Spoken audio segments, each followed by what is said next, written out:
So my first design uses a bodice and a skirt as separate pieces. I really enjoyed this design.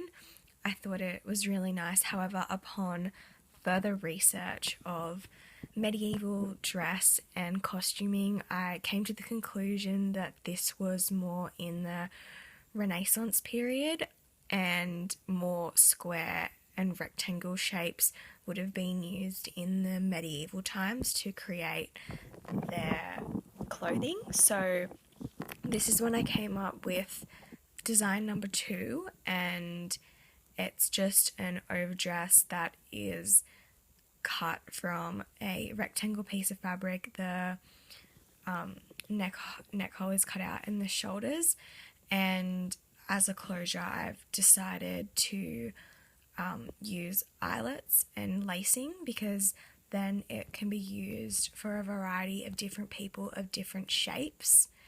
I also decided that I would fray the edges to make it look more worn and suit the character that the costume is being designed for. I also decided that I would make the costume reversible, and the person would have a dirty side, which they would use when they're working, and a cleaner side, which they would use when they're not working. I also thought from a costume making point of view, this would be really good because at the live history event, they can change the side and it can be like a new costume for a different scene. The next design, I changed the bottom of the dress to being more round because I thought it looked more like an apron, and then it would really differentiate from the underdress as a result of the different hemline and the frame. I thought that if they were both just straight hemlines, then it would be kind of difficult to see where it ended and wouldn't really look good from a costume making point of view. I also wanted to see if buttons would work, but then I kind of thought that having the eyelets and the lacing would be much better because you can adjust the lacing to the person, make it bigger and make it smaller, whereas the buttons, it's only going to be one size.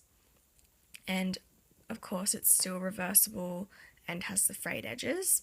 And in my final design, I decided to keep the rounded hemline and go back to the eyelet and lacing, and I've decided that for the lacing I would just use strips of scrap fabric, plait them together and use that as the laces. I think it creates more texture in the design and also makes it look a little bit more interesting for just an overdress. I've also decided to use tea and coffee dyeing to kind of age the overdress and use flowers to pound onto the fabric to look like blood, because the character that we're designing this costume for is the wife of a rabbit hunter. So I've used going to use all natural dyes to kind of colour the fabric and make it look like it suits the character.